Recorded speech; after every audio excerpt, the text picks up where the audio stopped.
Hello guys, welcome back. आज मैं आपके सामने एक अमेरिकन मूवी जिसका नाम है स्माइली उसको एक्सप्लेन करने वाला हूँ। मूवी की शुरुआत में हमें एक लड़की बताई जाती है जो अपने फ़ोन पे बिजी थी। तभी एक छोटी लड़की उसको मास्क से डरा देती है। उसके बाद वो छोटी लड़की अपना कंप्यूटर ऑन करती है और वहाँ किसी से चैटिंग स्टार्ट कर देती है। उसके बाद वो बेबी सीटर उस लड़की के पास जाती है और उससे पूछती है कि तुम क्या कर रही हो। वो छोटी लड़की उसको कहती है कि वो एक डेटिंग साइट पे चैटिंग कर रही है। इस पे बेबी सीटर उस लड़की को एडवाइस करती है कि ये साइट्स तुम्हारे लिए ठीक नहीं है और इन साइट्स पर जाने को मना करती है। उसके बाद वो लड़की एक सीरियल किलर की कहानी के बारे में बताती है जिसने अपनी आंखों को स्टिच कर दिया और अपने फेस को भी स्टिच करके एक स्माइल जैसा फेस बना लिया। और वो छोटी लड़की कहती है कि अगर चैटिंग पे कोई 3 बार ये लिखे कि ये सब उसने लर्ल्स के लिए किया, तब स्माइली उसके पीछे अपेयर हो जाएगा और उसको मार डालेगा। नेक्स्ट सीन में हम देखते हैं कि वो बेबी सीटर अपने घर पहुंचती है और उसी साइट पे जाती है। यहाँ पे वो एक अजनबी लड़के से मिलती है और वहाँ पे 3 बार ये लिखती है आई डिड इट फॉर लर्ल्स। आगे हम देखते हैं कि स्माइली उसके बैग से अपेयर होती है और उसको मार देती है। नेक्स्ट सीन में हमें कॉलेज स्टूडेंट एशली दिखाई देती है जो अपने फादर के साथ नई कॉलेज जाती है, जहाँ पे एशली अपनी नई रूममेट प्रॉक्सी से मिलती है। यहाँ पे प्रॉक्सी एशली को पार्टी पे चलने को कहती है और एशली भी उसका इनविटेशन एक्सेप्ट कर लेती है। पार्टी पे एशली ज़ैन और मार्क से मिलती है। तब प्रॉक्सी की नज़र बाइंडर पे पड़ती है। उसके बाद वो एशली से कहती है कि तुम उससे जाके बात करो। वो उससे बातें कर रही थी तभी ज़ैन अपने दोस्तों के साथ वहां आता है और उनकी कन्वर्सेशन को इंटरप्ट करता है। वो अपने दोस्तों के साथ मिलकर बाइंडर को काफ़ी ह्यूमिलिएट करता है, जिस पे बाइंडर वहां से चला जाता है। नेक्स्ट मॉर्निंग में हम देखते हैं कि एशली अपने बिस्तर में है और वो अपनी क्लास में लेट हो गई है। जब वो अपनी क्लास में पहुंचती है तो प्रोफेसर ने लेक्चर स्टार्ट कर लिया था। जब प्रोफेसर क्लास में पढ़ा रहा था वहाँ पे एक लड़का एक लड़की से पेन मांगता है और साथ में उस लड़की को कहता है कि तुम में से मुझसे ज़्यादा खुशबू आ रही है। इस पर वो लड़की उसको देख के मुस्कुराने लगती है। प्रोफेसर उनकी बातों से डिस्टर्ब होता है और वो जाके लड़के से उसका नाम पूछता है, जिस पे वो उसको बताता है कि उसका नाम मार्क है। उसके बाद प्रोफेसर मार्क से एक क्वेश्चन करता है बट मार्क उसका आंसर नहीं दे पाता और पूरी क्लास हंसने लगती है। उसके बाद एशली उस क्वेश्चन का आंसर देती है। नेक्स्ट सीन में हम देखते हैं कि क्लास खत्म हो जाती है और एशली जाके प्रोफेसर से मिलती है और उसको सॉरी कहती है लेट आने के लिए। नेक्स्ट सीन में हम देखते हैं कि एशली क्लास खत्म होने के बाद अपने रूम में जाती है। एशली प्रॉक्सी से कहती है कि उसको अभी तक रात का नशा नहीं उतरा और प्रॉक्सी एशली से कहती है कि तुमने नशे की हालत में बहुत उल्टे काम किए। ये सुन के एशली को काफ़ी एम्बेरस फील होता है। इस सिचुएशन को ठंडा करने के लिए प्रॉक्सी एशली से कहती है चलो मैं तुम्हें एक वीडियो बताती हूँ जो काफ़ी वायरल हो रहा है। वीडियो में हम देखते हैं कि एक लड़का अपने फेस पर लिखे हुए कुछ शब्द पढ़ता है। तभी पीछे से स्माइली अपेयर होती है और उस लड़के को मार देती है, जिस पे एशली काफ़ी परेशान हो जाती है और वो प्रॉक्सी से पूछती है क्या वो लड़का मर गया है। यहाँ पे प्रॉक्सी उसको बताती है कि हमें इसका कोई पता नहीं क्योंकि इस लड़के को कोई भी नहीं जानता।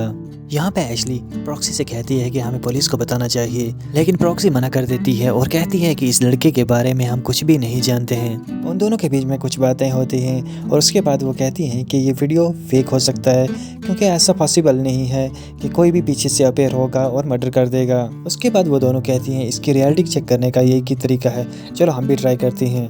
उसके बाद वो अपना लैपटॉप खोलती हैं और उसके बाद वो ये मैसेज 3 बार टाइप करती हैं। कुछ सेकंड के बाद हम देखते हैं चैट के दूसरी साइड एक लड़के को एक स्माइली मार देती है। ये देख के दोनों बहुत ज़्यादा डर जाती हैं और चिल्लाने लगती हैं और उसके बाद एशली रोने लगती है और उस लड़के की मौत के लिए खुद को जिम्मेवार मानती है। यहाँ पे प्रॉक्सी एशली से कहती है कि इस बात को वो सीक्रेट रखे। तभी उसके फादर की कॉल आ जाती है और प्रॉक्सी एशली को इशारा करती है कि वो इस बात को सीक्रेट रखे और अपने फादर को ना बताए। नेक्स्ट सीन में हम देखते हैं कि एशली कॉलेज होती है। अभी तक एशली के दिमाग से वो रात वाला इंसिडेंट नहीं निकला था।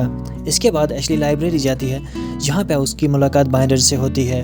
दोनों एक दूसरे के साथ बातें करते हैं और नंबर भी एक्सचेंज करते हैं। उसके बाद हम एशली और प्रॉक्सी को एक पार्टी में देखते हैं। यहाँ पे एशली प्रॉक्सी की ड्रिंक गिरा देती है। उसके बाद हम देखते हैं कि प्रॉक्सी वॉशरूम की तरफ जाती है।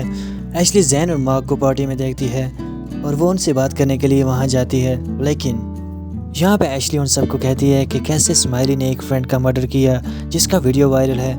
ये बात सुन के सभी हंसने लगते हैं और कहते हैं कि किसी ने तुम्हारे साथ प्रैंक किया है। इसके बाद सभी वहाँ से चले जाते हैं, सिर्फ ज़ैन वहाँ रुक जाता है। उसके बाद ज़ैन एशली को अखरोट से दूर लेके जाता है और उस वीडियो के बारे में पूछता है और वो एशली से उस वीडियो के बारे में डिटेल पूछता है और उससे कहता है क्या तुमने ये सब खुद भी ट्राई किया है, लेकिन एशली कुछ भी नहीं बताती। यहाँ पे ज़ैन कन्फेस करता है कि हाँ मैंने ये ट्राई किया जिसकी वजह से एक टीनेजर की डेथ हुई है। यहाँ पे एशली काफ़ी डर जाती है और कहती है कि मुझे घर जाना है। ज़ैन उसको कहता है कि मैं तुझे ड्रॉप कर देता हूँ, लेकिन वो उसकी हेल्प नहीं लेती। एशली जब अपने घर की तरफ जा रही थी तो फील होता है कि उसका कोई पीछे कर रहा है। जब वो पीछे देखती है उसे कुछ भी दिखाई नहीं देता, लेकिन जब वो आगे देखती है तो स्माइली उसके सामने खड़ा होता है। उसके हाथ में चाकू होता है और वो एशली को मारने के लिए उसके पीछे भागता है। एशली किसी न किसी तरह अपने घर के अंदर आ जाती है, मगर जब वो अपने घर के अंदर आती है वो स्माइली को घर के अंदर पाती है। वो एशली को पकड़ने की कोशिश करता है, मगर उसके हाथ में सिर्फ उसके कपड़े आते हैं। एशली किसी न किसी तरह अपनी जान बचा के वहाँ से भागती है, मगर स्माइली उसको पकड़ लेती है। लेकिन एशली अपने बिस्तर में जागती है और चिल्लाने लगती है। उसकी आवाज़ सुन के प्रॉक्सी दौड़ के उसके कमरे में आती है और उससे पूछती है क्या तुम ठीक हो। यहाँ पे एशली उसको कहती है कि मुझे स्माइली ने पकड़ लिया था। प्रॉक्सी उसको कहती है कि क्या तुम ख्वाब देख रही थी या फिर तुम नशे में हो। इस पे एशली उसको कहती है ना ही मैं ख्वाब देख रही थी ना ही मैं नशे में हूँ, मैंने रियल में उसको देखा है।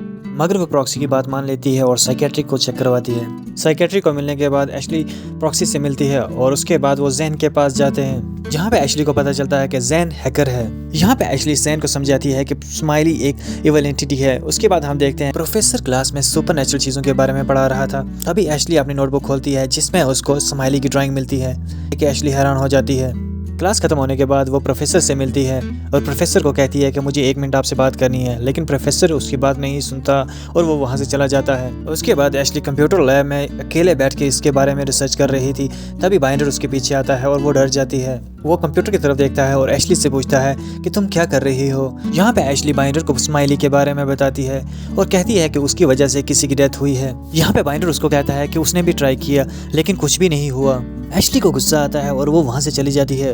एशली को बार बार स्माइली के विजन्स आते हैं। इसको वेरीफाई करने के लिए वो दोबारा डेटिंग साइट पे जाती है। यहाँ पे उसको कुछ लोगों को स्किप करने के बाद स्माइली दिख जाती है। यहाँ पे एशली उससे पूछती है कि तुम कौन हो, लेकिन वो कुछ भी नहीं बताता। उसके बाद एशली डर जाती है। तभी प्रॉक्सी उसके पीछे आ जाती है और वो कंप्यूटर को बंद कर देती है और उसको कहती है कि आज के बाद ये साइट तुम कभी नहीं विजिट करोगी। अब से एशली को फील होता है कि स्माइली उसके इर्द गिर्द है और उसको अजीब अजीब आवाज़ें आने लगती हैं। एक दिन लाइब्रेरी में बैठे हुए उसको आवाज़ें आने लगती हैं। वो पागल हो जाती है और गुस्से में वो लैपटॉप तोड़ देती है, जिससे उसके आसपास बैठे लोग सभी उसकी तरफ देखते हैं और वो उन पर चिल्लाती है और भागने को कहती है। अब एशली को पूरी तरह यकीन हो गया था कि स्माइली उसके पास ही है। इसके बाद हम देखते हैं कि एशली पुलिस स्टेशन जाती है और पुलिस को स्माइली की सारी स्टोरी सुनाती है, लेकिन पुलिस उसकी बातों पर यकीन नहीं करती। पुलिस ऑफिसर को लगता है कि इस लड़की को मेंटल हेल्थ इश्यूज हैं और कहता है कि तुम साइकेट्रिक को चेक कराओ। नेक्स्ट सीन में हम देखते हैं कि एशली साइकेट्रिक को विजिट करती है, जो उसकी हालत देख के इस बार उसको बेहोशी की दुआ लिखती है और उसको कहती है कि तुम्हें कंप्लीट रेस्ट की जरूरत है। अब सीन शिफ्ट होता है और हम एशली और बाइंडर को एक साथ देखते हैं। बाइंडर एशली को अपना पुराना लैपटॉप देता है और उसके बाद वो दोनों इंटीमेट होने लगते हैं। तभी प्रॉक्सी रूम में एंटर होती है, जिसको देख के बाइंडर वहाँ से चला जाता है। यहाँ पे प्रॉक्सी एशली को कहती है कि वो अपने पेरेंट्स के घर जा रही है। यहाँ पे एशली प्रॉक्सी को कहती है कि तुम जाओ और मजे करो, तुम मेरा फिक्र मत करना, मैं ठीक रहूंगी। उसके बाद प्रॉक्सी वहाँ से चली जाती है और रात को हम देखते हैं कि प्रॉक्सी एशली को वीडियो कॉल करती है। वो दोनों एक दूसरे से बात कर रही थी और हंस रही थी। बातों ही बातों में वो स्माइली के बारे में बात करने लगे और उसके बाद वो कहते हैं कि हमें पुलिस को बता देना चाहिए, मगर इस पे एशली मना कर देती है और फिर वो कहती है कि मुझे जैन से मिलना चाहिए। बातों ही बातों में इनको लगता है कि जैन इन सब में इन्वॉल्व हो सकता है। वो बाइंडर को कॉल करती है और उसके बाद जैन के घर जाती है। काफ़ी बार नॉक करने के बाद उसके घर से कुछ भी आवाज़ नहीं आती। दोबारा नॉक करने के बाद उसको पता लगा कि दरवाज़ा खुला हुआ है। जब वो घर के अंदर एंटर होती है तो घर में पूरा अंधेरा होता है। उसको वहाँ पर एक टॉर्च मिलती है, जिसको वो उठाती है और देखती है कि घर में सारा सामान बिखरा हुआ है। जब वो आगे जाती है तो वो वहाँ देखती है कि जैन की लाश पड़ी हुई है और कंप्यूटर की तरफ देखती है जिस पर स्माइली अपीयर होता है। वो गुस्से में आके कंप्यूटर स्क्रीन को तोड़ देती है और उसके बाद वहाँ से गन उठा के भाग जाती है। रास्ते में वो पुलिस ऑफिसर को कॉल करती है, लेकिन लाइन कट हो जाती है। इसके बाद वो अपने घर पहुंचती है और प्रॉक्सी को बताती है कि जैन की भी डेथ हो गई है। यहाँ पे एशली प्रॉक्सी को वो लाइंस लिखने को कहती है। जब वो 3 बार टाइप करती है उसके बाद वो देखती है कि दरवाजे पे कोई आ जाता है। उसको लगता है कि यहाँ स्माइली और बिना देखे वो फायर कर देती है। जब वो उसके पास जाती है तो उसको पता लगता है कि ये स्माइली नहीं बल्कि बाइंडर है। वो काफ़ी परेशान हो जाती है और रोने लगती है और कहती है तुम ठीक हो जाओगे। ये बातें कर ही रही थी तभी स्माइली अपीयर होता है और उसकी गर्दन को काट देता है। ये देखने के बाद एशली बहुत ज़्यादा डर जाती है और दरवाज़ा बंद करके अपने घर के अंदर चली जाती है। वो दरवाजे की तरफ गन पॉइंट करके खड़ी थी, मगर स्माइली उसके पीछे अपीयर हो जाता है। ये देख के उस पर फायर करने लगती है, लेकिन गन काम नहीं करती। तब दरवाजा खुलता है और बहुत सारे स्माइली अंदर आने लगते हैं। ये सब देखने के बाद एशली बहुत ज्यादा डर जाती है और विंडो से छलांग लगाती है, जिसके कारण उसकी मौके पर ही डेथ हो जाती है। इसके बाद हम देखते हैं कि जितने भी स्माइलीज थे उन्होंने अपने मास्क उतार दिए। ये सब वही लोग थे जिन्होंने अपनी डेथ का नाटक किया था। इनमें baby sitter, Jain, mark, even binder थे। उसके बाद वो कहते हैं कि स्माइली एक सीरियल ऑनलाइन किलर होगा जिसको कोई नहीं भूल पाएगा। अब सभी वहां से चले जाते हैं, मगर जैन वहां रुकता है और वो प्रॉक्सी से वीडियो चैट पे बात करता है। यहाँ पे प्रॉक्सी कहती है कि ये सब हमने क्यों किया, जिस पे जैन मजाक में कहता वही मैसेज लिखता है, जिस पे स्माइली उसके पीछे अपीयर होती है और प्रॉक्सी को उसके सामने मार देती है। स्माइली जैन की तरफ हाथ हिलाता है और कंप्यूटर को क्लोज कर देता है। इसी के साथ ये मूवी एंड होती है। अगर आपको ये मेरा रिव्यू अच्छा लगा प्लीज लाइक कीजिए, सब्सक्राइब कीजिए for more such videos. Thank you very much.